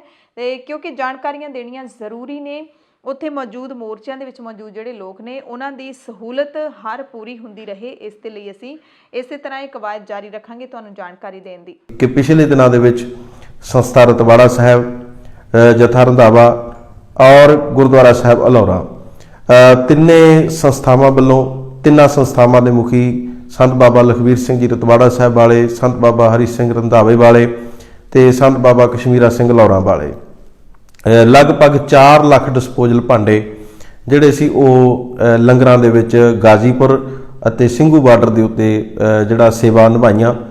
ਉਸ ਤੋਂ ਬਾਅਦ ਇਹਨਾਂ ਤਿੰਨਾਂ ਸੰਸਥਾਵਾਂ ਨੇ ਹੁਣ ਇੱਕ ਹੋਰ ਫੈਸਲਾ ਕਰਕੇ ਕੱਲ ਰਾਤ 300 ਕੁਆਂਟਲ ਤੋਂ ਉੱਪਰ ਰਾਸ਼ਨ ਜਿਹੜਾ ਹੈ ਉਹ ਦਿੱਲੀ ਬਾਰਡਰ ਤੇ ਪਹੁੰਚਾ ਦਿੱਤਾ, ਜਿੱਥੇ ਇੱਕ ਪੱਕੇ ਸ਼ੈੱਡ ਦਾ ਨਿਰਮਾਣ ਕਰ ਲਿਆ ਗਿਆ। ਔਰ ਅੱਜ ਸਵੇਰ ਗਾਜੀਪੁਰ ਬਾਰਡਰ ਤੇ ਸੰਤ ਬਾਬਾ ਲਖਵੀਰ ਸਿੰਘ ਜੀ ਇਸ ਰਾਸ਼ਨ ਦੀ ਸੇਵਾ ਕਰਕੇ ਆਏ ਨੇ। ਸੋ ਇਹਦੇ ਵਿੱਚ ਸਾਬਣਾਂ ਦਾ, ਤੇਲ ਦਾ ਹੋਰ ਵੀ ਪ੍ਰਬੰਧ ਕਰ ਦਿੱਤੇ ਆ ਔਰ ਪੱਕੇ ਤੌਰ ਤੇ ਜਿੰਨੀ ਦੇਰ ਇਹ ਅੰਦੋਲਨ ਚੱਲੂਗਾ ਪੱਕਾ ਸ਼ੈੱਡ ਜਿਹੜਾ ਉੱਥੇ ਬਣਾ ਦਿੱਤਾ ਗਿਆ ਤੇ ਉੱਥੇ ਇਹ ਜਿਹੜੀਆਂ ਸੁਵਿਧਾਵਾਂ ਨੇ ਹਰ ਟਾਈਮ ਮੌਜੂਦ ਰਹਿਣਗੀਆਂ। ਕਿਸੇ ਨੂੰ ਵੀ ਅੰਦੋਲਨ ਦੇ ਵਿੱਚ ਗਏ ਹੋਏ ਕਿਸਾਨ ਭਰਾ ਨੂੰ, ਕਿਸੇ ਵੀ ਲੰਗਰਾਂ ਵਾਲੇ ਨੂੰ ਜਿਹੜੀ ਵੀ ਚੀਜ਼ ਦੀ ਜ਼ਰੂਰਤ ਹੋਊਗੀ ਤਾਂ ਇਹਨਾਂ ਤਿੰਨਾਂ ਸੰਸਥਾਵਾਂ ਵੱਲੋਂ ਉੱਥੇ ਸੇਵਾ ਜਿਹੜੀ ਹੈ ਉਹ ਪੱਕੇ ਤੌਰ ਤੇ ਚੱਲ ਤਾਂ ਪਹਿਲਾਂ ਤੋਂ ਰਹੀ ਹੈ, ਪਰ ਇੱਕ ਪੱਕੇ ਸ਼ੈੱਡ ਦਾ ਨਿਰਮਾਣ ਕਰਕੇ ਸੇਵਾਦਾਰ ਉੱਥੇ ਬਿਠਾ ਦਿੱਤੇ ਗਏ। ਪਿਛਲੇ ਦਿਨੀ ਮੈਡੀਕਲ ਦੀਆਂ ਵੀ 2 ਵੈਨਾਂ ਜਿਹੜੀਆਂ ਲਗਾਤਾਰ ਉੱਥੇ 26 ਤਰੀਕ ਤੋਂ ਲਾ ਕੇ ਰੱਖੀਆਂ। ਇਹ ਪੰਥਕ ਅਕਾਲੀ ਲਹਿਰ ਨੂੰ ਇਹ 3 ਸੰਸਥਾਵਾਂ ਦਾ ਇਸ ਨਿਰਮਾਣ ਦੇ ਵਿੱਚ ਬਹੁਤ ਅਹਿਮ ਰੋਲ ਹੈ। ਸਿੰਘੂ ਬਾਰਡਰ ਦੀ ਸਟੇਜ ਤੋਂ ਜਦੋਂ ਅਸੀਂ ਕਰਨਾਲ ਵਾਲੇ ਪਾਸੇ ਨੂੰ ਤੁਰਦੇ ਹਾਂ ਤਾਂ ਖੱਬੇ ਪਾਸੇ ਲਾਈਫ ਕੇਅਰ ਫਾਊਂਡੇਸ਼ਨ ਡੇਰਾਬੱਸੀ ਦੇ ਵੱਲੋਂ ਵੀ 24 ਘੰਟੇ ਐਮਰਜੈਂਸੀ ਸੇਵਾ ਉੱਥੇ ਲਾਈ ਗਈ ਹੈ। ਐਮਰਜੈਂਸੀ ਦਿੱਤੀ ਜਾਂਦੀ ਹੈ 24 ਘੰਟੇ। ਜਦੋਂ ਵੀ ਤੁਹਾਨੂੰ ਮੋਰਚੇ ਦੇ ਵਿੱਚ ਕਿਤੇ ਵੀ ਕੋਈ ਮੈਡੀਕਲ ਸਹੂਲਤ ਦੀ ਲੋੜ ਹੈ, ਕੋਈ ਵੀ ਤੁਹਾਡੇ ਸਰੀਰ ਦੇ ਵਿੱਚ ਕੋਈ ਪਰੇਸ਼ਾਨੀ ਹੈ, ਦਿੱਕਤ ਹੈ, ਕੋਈ ਵੀ ਮਾੜੀ ਮੋਟੀ ਬਿਮਾਰੀ ਹੈ, ਤੁਸੀਂ ਲਾਈਫ ਕੇਅਰ ਫਾਊਂਡੇਸ਼ਨ ਦੇ ਕੈਂਪ ਦੇ ਵਿੱਚ ਜਾ ਕੇ ਹਾਸਲ ਕਰ ਸਕਦੇ ਹੋ। ਤੇ ਉੱਥੇ ਜਿਹੜੇ ਅਵਤਾਰ ਸਿੰਘ ਬੈਨੀਪਾਲ ਨੌਜਵਾਨ ਹੈਗੇ ਨੇ ਉਹ ਪਹਿਲੇ ਦਿਨ ਤੋਂ ਤੈਨਾਤ ਹੈਗੇ ਨੇ ਤੇ ਉਹਨਾਂ ਨੇ ਹੁਣ ਇਸ ਪੰਡਾਲ ਦੇ ਵਿੱਚ, ਇਸ ਟੈਂਟ ਦੇ ਵਿੱਚ 4 ਬੈੱਡ ਵੀ ਲਗਾ ਦਿੱਤੇ ਨੇ, ਯਾਨੀ ਕਿ ਪੇਸ਼ੈਂਟ ਦਾ ਉੱਥੇ ਹੀ ਇਲਾਜ ਕਰਨ ਦੇ ਲਈ ਉਹਨਾਂ ਨੇ ਬੈੱਡ ਦਾ ਪ੍ਰਬੰਧ ਵੀ ਕਰ ਲਿਆ ਤੇ ਮੁਫਤ ਲੈਬੋਰਟਰੀ ਦੀ ਸਹੂਲਤ ਵੀ ਦਿੱਤੀ ਗਈ ਹੈ। ਐਂਬੂਲੈਂਸ ਦੇ ਸੰਪਰਕ ਦੇ ਵਿੱਚ ਰਹਿੰਦੇ ਨੇ। ਰਾਤ ਬਰਾਤੇ ਕੋਈ ਵੀ ਮਰੀਜ਼ ਆਉਂਦਾ ਹੈ, ਕਈ ਵਾਰੀ ਕਿਸੇ ਨੂੰ ਦਿਲ ਦਾ ਦੌਰਾ ਪਿਆ ਹੁੰਦਾ ਤਾਂ ਤੁਰੰਤ ਨੇੜਲੇ ਹਸਪਤਾਲਾਂ ਦੇ ਵਿੱਚ ਲੈ ਕੇ ਜਾਂਦੇ ਨੇ ਤੇ ਉੱਥੇ ਇੱਕ ਨਵਲ ਹਸਪਤਾਲ ਹੈ ਸਿੰਘੂ ਬਾਰਡਰ ਤੋਂ ਕਰਨਾਲ ਵਾਲੇ ਪਾਸੇ ਜਾਂਦੇ ਤੇ ਉਸ ਹਸਪਤਾਲ ਦੇ ਪ੍ਰਬੰਧਕਾਂ ਨੂੰ ਵੀ ਅਸੀਂ ਸਲਾਮ ਕਰਦੇ ਹਾਂ ਜਿਹੜੇ ਕਿ ਮਰੀਜ਼ਾਂ ਦੀ ਮੁਫਤ ਦੇ ਵਿੱਚ ਮਰੀਜ਼ਾਂ ਦਾ ਉਹ ਇਲਾਜ ਕਰਦੇ ਨੇ, ਕੋਈ ਵੀ ਪੈਸਾ ਨਹੀਂ ਲੈਂਦੇ। ਜਿਹੜੇ ਮਰੀਜ਼ ਸਿੰਘੂ ਬਾਰਡਰ ਤੋਂ ਜਾਂਦੇ ਨੇ, ਜਿਹੜੇ ਮਰੀਜ਼ ਕਿਸਾਨੀ ਮੋਰਚਿਆਂ ਦੇ ਵਿੱਚ ਡਟੇ ਹੋਏ ਉਹਨਾਂ ਕੋਲ ਜਾਂਦੇ ਨੇ, ਕੋਈ ਵੀ ਪੈਸਾ ਉਹਨਾਂ ਵੱਲੋਂ ਨਹੀਂ ਲਿਆ ਜਾਂਦਾ। ਸੋ ਪੱਛਮੀ ਬੰਗਾਲ ਵਿਧਾਨ ਸਭਾ ਦਾ 2 ਰੋਜ਼ਾ ਵਿਸ਼ੇਸ਼ ਸੈਸ਼ਨ 27 ਜਨਵਰੀ ਤੋਂ ਸ਼ੁਰੂ ਹੋਏਗਾ, ਜਿਹਦੇ ਵਿੱਚ ਸੂਬਾ ਸਰਕਾਰ ਕੇਂਦਰ ਦੇ ਨਵੇਂ ਖੇਤੀਬਾੜੀ ਕਾਨੂੰਨਾਂ ਵਿਰੁੱਧ ਮਤਾ ਪਾਸ ਕਰੇਗੀ ਅਤੇ ਅੰਦੋਲਨਕਾਰੀ ਕਿਸਾਨਾਂ ਦੇ ਮੁੱਦਿਆਂ ਦੇ ਉੱਤੇ ਵਿਚਾਰ ਕਰੇਗੀ। ਕਿਸਾਨੀ ਅੰਦੋਲਨ ਤੇ ਆਮ ਆਦਮੀ ਪਾਰਟੀ ਦੇ ਲੀਡਰ ਰਾਘਵ ਚੱਡਾ ਨੇ ਵੀ ਚੰਡੀਗੜ੍ਹ ਦੇ ਵਿੱਚ ਪ੍ਰੈਸ ਕਾਨਫਰੰਸ ਕਰਕੇ ਐਲਾਨ ਕੀਤਾ ਹੈ ਕਿ ਬੀਜੇਪੀ ਲੀਡਰਾਂ ਦੇ ਖਿਲਾਫ ਸੜਕਾਂ ਤੇ ਅਸੀਂ ਕਿਸਾਨਾਂ ਦੇ ਨਾਲ ਲੜਾਈ ਤਾਂ ਲੜ ਹੀ ਰਹੇ ਹਾਂ, ਪਰ ਹੁਣ ਅਦਾਲਤ ਦੇ ਵਿੱਚ ਵੀ ਲੜਾਈ ਲੜਾਂਗੇ। ਕਿਸਾਨਾਂ ਨੂੰ ਸਾਰੀ ਕਾਨੂੰਨੀ ਮਦਦ ਦੇਣ ਦਾ ਇਹਨਾਂ ਨੇ ਐਲਾਨ ਕੀਤਾ ਹੈ।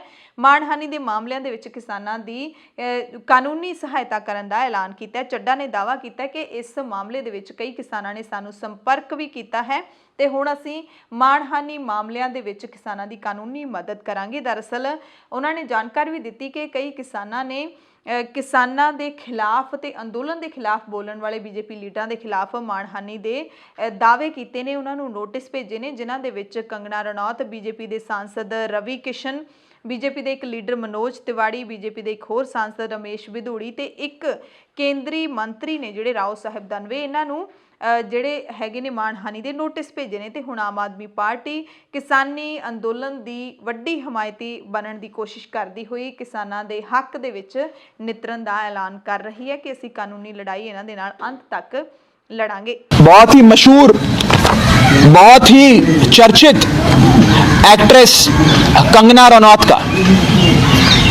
कंगना रनौत ने एक बयान दिया और उन्होंने कहा कि हमारी माताएं, हमारी बेबे जी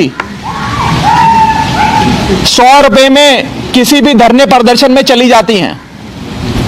उन्होंने कहा, और मैं पढ़ के सुनाता हूं, हा हा हा, she is the same dadi who featured in Time magazine for being the most powerful Indian, and she is available in 100 rupees. Pakistani journos have hijacked international PR for India in an embarrassing way. We need our own people to speak for us internationally. वो कह रही हैं, ये जो बूढ़ी बेबे जी हैं, ये 100 रुपए में किसी भी धरने प्रदर्शन में आ जाती हैं।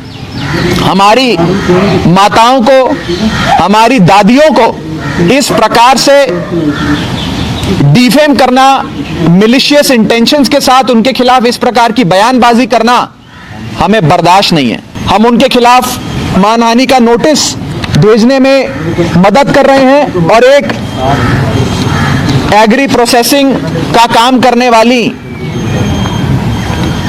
जीवन ज्योत कौर जी ने नोटिस भेजा है कंगना रनौत को, और ये उस नोटिस की कॉपी है जो मैं भी जारी कर दूंगा।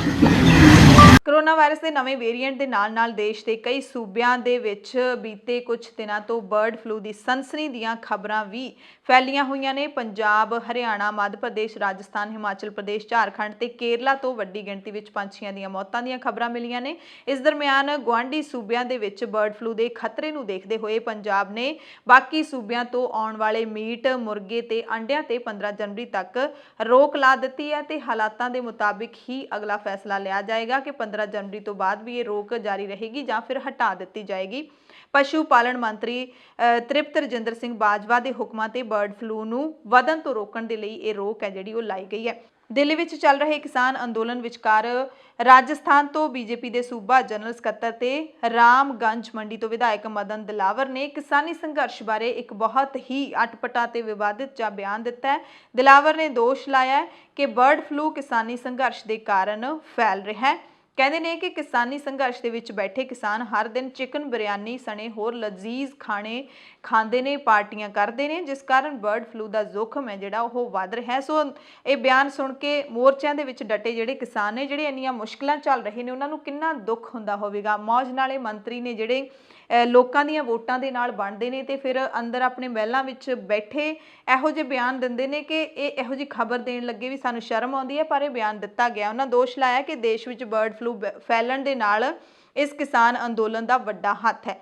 इन्ना ही नहीं, दिलावर ने किसान अंदोलन दे विच अतवादियों के लुके होने की संभावना भी जाहिर की ते सरकार तो मंग की है कि इन्नी वड्डी गिणती विच डेरा लाई बैठे अंदोलनकारियों नूं हुण सड़कों तो उठा देना चाहिए, नहीं तो बर्ड फ्लू वर्गी जानलेवा बीमारी बहुत वड्डे पद्धर ते फैल जाएगी, क्योंकि किसान उत्थे चिकन बिरयानी खांदे ने। शर्म आनी चाहिए इहो जिहे बयान देण वालियां नूं, क्योंकि जिहड़े उत्थे मोर्चों दे विच शामिल ने, जिहड़े साडे वर्गे पत्रकार उत्थे पत्रकारी करदे ने, खुद अपणीआं अखां दे नाल देखदे ने, उत्थे बाकायदा लंगर लगे हुए ने शाकाहारी भोजन दे। हर ट्राली दे विच लोग अपना लंगर दा समान लैके आए ने, पर पूरा शाकाहारी समान उत्थे पकाया जांदा है ते वरताया जांदा है। ਤੇ ਇਹੋ ਜਿਹਾ ਕੋਈ ਵੀ ਸਾਨੂੰ ਤਸਵੀਰ ਨਹੀਂ ਦਿਖੀ ਜਿੱਥੇ ਕਿਸਾਨ ਚਿਕਨ ਬਿਰਿਆਨੀ ਖਾਂਦੇ ਹੋਣ। ਇੱਕ ਮੁਸਲਿਮ ਭਾਈਚਾਰੇ ਦੇ ਵੱਲੋਂ ਲੰਗਰ ਸ਼ੁਰੂ ਕੀਤਾ ਗਿਆ ਸੀ ਜਿਹਦੇ ਵਿੱਚੋਂ ਮਿੱਠੀ ਬਿਰਿਆਨੀ ਬਣਾਉਂਦੇ ਸੀਗੇ, ਬਿਲਕੁਲ ਸ਼ੁੱਧ ਸ਼ਾਕਾਹਾਰੀ ਬਿਰਿਆਨੀ ਬਣਾਉਂਦੇ ਸੀ। ਉਹ 'ਤੇ ਵੀ ਮੀਡੀਆ ਦੇ ਕੁਝ ਹਿੱਸੇ ਨੇ ਤੰਜ਼ ਕੱਸਿਆ ਸੀ ਕਿ ਇੱਥੇ ਕਿਸਾਨ ਬਿਰਿਆਨੀ ਖਾਂਦੇ ਨੇ, ਜਿਸ ਤੋਂ ਬਾਅਦ ਉਹਨਾਂ ਨੇ ਬਿਲਕੁਲ ਸਿੰਪਲ ਚੌਲਾਂ ਦਾ ਲੰਗਰ ਲਾਉਣਾ ਸ਼ੁਰੂ ਕਰ ਦਿੱਤਾ ਸੀ। ਖੇਤੀ ਕਾਨੂੰਨਾਂ ਨੂੰ ਰੱਦ ਕਰਵਾਉਣ ਦੇ ਲਈ ਟਰੈਕਟਰ ਟੂ ਟਵਿੱਟਰ ਜਿਹੜਾ ਡਟਿਆ ਹੋਇਆ ਹੈ ਸੋਸ਼ਲ ਮੀਡੀਆ ਦੇ ਮੈਦਾਨ ਦੇ ਵਿੱਚ ਉਸਨੇ ਵੀ ਇਤਿਹਾਸ ਰਚ ਦਿੱਤਾ ਹੈ, ਕਿਉਂਕਿ ਪਹਿਲੀ ਵਾਰ ਗੁਰਮੁਖੀ ਹੈਸ਼ਟੈਗ ਇੰਡੀਆ ਦੇ ਵਿੱਚ ਪਹਿਲੇ ਨੰਬਰ ਤੇ ਆਇਆ, ਜਿਸ ਨੂੰ ਟਰੈਕਟਰ ਟੂ ਟਵਿੱਟਰ ਨੇ ਹੀ ਸ਼ੁਰੂ ਕੀਤਾ ਸੀ। ਇਹ ਹੈਸ਼ਟੈਗ ਦਾ ਨਾਮ ਹੈ ਜਾਂ ਮਰਾਂਗੇ ਜਾਂ ਜਿੱਤਾਂਗੇ। 8 ਤਰੀਕ ਦੀ ਬੈਠਕ ਦੇ ਵਿੱਚ ਕਿਸਾਨਾਂ ਨੇ ਸਰਕਾਰ ਦੇ ਮੂਹਰੇ ਤਖਤੀਆਂ ਫੜ ਕੇ ਮੌਨ ਧਾਰਨ ਕੀਤਾ ਸੀ। ਜਦੋਂ ਉਹ ਕਹਿੰਦੇ ਸੀ ਕਿ ਅਸੀਂ ਖੇਤੀ ਕਾਨੂੰਨ ਰੱਦ ਨਹੀਂ ਕਰਾਂਗੇ, ਤਾਂ ਕਿਸਾਨਾਂ ਨੇ ਜਵਾਬ ਦਿੱਤਾ ਸੀ ਜਾਂ ਮਰਾਂਗੇ ਜਾਂ ਜਿੱਤਾਂਗੇ। ਤੇ 9 ਜਨਵਰੀ ਨੂੰ ਇਹ ਹੈਸ਼ਟੈਗ ਟਵਿੱਟਰ ਦੇ ਉੱਤੇ ਟ੍ਰੈਂਡਿੰਗ ਦੇ ਵਿੱਚ ਰਿਹਾ, ਪਹਿਲਾਂ ਦੂਸਰੇ ਨੰਬਰ ਤੇ ਫਿਰ ਪਹਿਲੇ ਨੰਬਰ ਤੇ ਆ ਗਿਆ। ਤੇ ਇਹ ਇੱਕ ਰਿਕਾਰਡ ਬਣਿਆ ਹੈ ਕਿ ਟਵਿੱਟਰ ਦੇ ਉੱਤੇ ਗੁਰਮੁਖੀ ਭਾਸ਼ਾ ਦੇ ਵਿੱਚ, ਗੁਰਮੁਖੀ ਲਿਪੀ ਦੇ ਵਿੱਚ ਪਹਿਲੀ ਵਾਰੀ ਭਾਰਤ ਦੇ ਵਿੱਚ ਟਵਿੱਟਰ ਹੈ ਜਿਹੜਾ ਇਹ ਹੈਸ਼ਟੈਗ ਹੈਗਾ ਟਵਿੱਟਰ ਦੇ ਉੱਤੇ, ਇਹ ਟ੍ਰੈਂਡਿੰਗ ਦੇ ਵਿੱਚ ਆਇਆ, ਉਹ ਵੀ ਪਹਿਲੇ ਨੰਬਰ ਦੇ ਉੱਤੇ। ਬਰਤਾਨੀਆ ਦੇ 100 ਮੈਂਬਰ ਪਾਰਲੀਮੈਂਟਸ ਨੇ ਆਪਣੇ ਪ੍ਰਧਾਨ ਮੰਤਰੀ ਬੋਰਿਸ ਜੌਨਸਨ ਨੂੰ ਚਿੱਠੀ ਲਿਖੀ ਹੈ ਕਿਸਾਨੀ ਸੰਘਰਸ਼ ਦੀ ਹਮਾਇਤ ਦੇ ਵਿੱਚ, ਅਤੇ ਕਿਹਾ ਕਿ ਉਹ ਪ੍ਰਧਾਨ ਮੰਤਰੀ ਨਰਿੰਦਰ ਮੋਦੀ ਦੇ ਨਾਲ ਆਪਣੀ ਅਗਲੀ ਮੁਲਾਕਾਤ ਦੇ ਦੌਰਾਨ ਭਾਰਤ ਵਿੱਚ ਚੱਲ ਰਹੇ ਕਿਸਾਨੀ ਸੰਘਰਸ਼ ਦਾ ਪੂਰੇ ਤਰੀਕੇ ਨਾਲ ਹੱਲ ਕੱਢਣ ਦੇ ਲਈ ਕਹਿਣ। MP ਤਨਮਨਜੀਤ ਸਿੰਘ ਢੇਸੀ ਨੇ ਆਪਣੇ ਸੋਸ਼ਲ ਮੀਡੀਆ ਪਲੇਟਫਾਰਮਸ ਦੇ ਰਾਹੀਂ ਇਹ 100 ਸਾਂਸਦਾਂ ਦੇ ਦਸਤਖਤਾਂ ਵਾਲੀ ਚਿੱਠੀ ਸਾਂਝੀ ਕੀਤੀ ਹੈ ਅਤੇ ਇੱਕ ਵੀਡੀਓ ਵੀ ਜਾਰੀ ਕੀਤਾ। ਉਹਨਾਂ ਕਿਹਾ ਕਿ ਬਹੁਤ ਸਾਰੇ ਲੋਕ ਨਾ ਸਿਰਫ ਭਾਰਤ ਤੇ ਬਰਤਾਨੀਆ ਦੇ ਸਗੋਂ ਪੂਰੀ ਦੁਨੀਆ ਵਿੱਚ ਜਿਹੜੇ ਲੋਕ ਹੈਗੇ ਨੇ ਉਹ ਭਾਰਤ ਅੰਦਰ ਚੱਲ ਰਹੇ ਸ਼ਾਂਤਮਈ ਕਿਸਾਨ ਪ੍ਰਦਰਸ਼ਨ ਬਾਰੇ ਫਿਕਰਮੰਦ ਨੇ। ਹਲਕਿਆਂ ਦੇ ਕਈ ਲੋਕਾਂ ਨੇ ਮੇਰੇ ਵਰਗੇ MPs ਕੋਲ ਆਪਣੀ ਫਿਕਰਮੰਦੀ ਜ਼ਾਹਿਰ ਕਰਨ ਲਈ ਪਹੁੰਚ ਕੀਤੀ ਹੈ। ਇਸ ਲਈ ਮੈਂ ਦੱਸਦੇ ਹੋਏ ਖੁਸ਼ੀ ਤੇ ਮਾਣ ਮਹਿਸੂਸ ਕਰ ਰਿਹਾ ਕਿ 100 ਤੋਂ ਵਧੇਰੇ ਬ੍ਰਿਟਿਸ਼ ਸੰਸਦਾਂ ਨੇ ਬ੍ਰਿਟਿਸ਼ ਪ੍ਰਧਾਨ ਮੰਤਰੀ ਬੋਰਿਸ ਜੌਨਸਨ ਨੂੰ ਲਿਖੀ ਕ੍ਰਾਸ ਪਾਰਟੀ ਚਿੱਠੀ ਤੇ ਦਸਤਖਤ ਕੀਤੇ ਨੇ। ਤਾਂ ਢੇਸੀ ਇਸ ਤੋਂ ਪਹਿਲਾਂ ਵੀ ਤਿੰਨੇ ਖੇਤੀ ਕਾਨੂੰਨਾਂ ਦੇ ਵਿਰੋਧ ਦੇ ਵਿੱਚ ਭਾਰਤੀ ਕਿਸਾਨਾਂ ਦੇ ਅੰਦੋਲਨ ਦੀ ਹਮਾਇਤ ਵਿੱਚ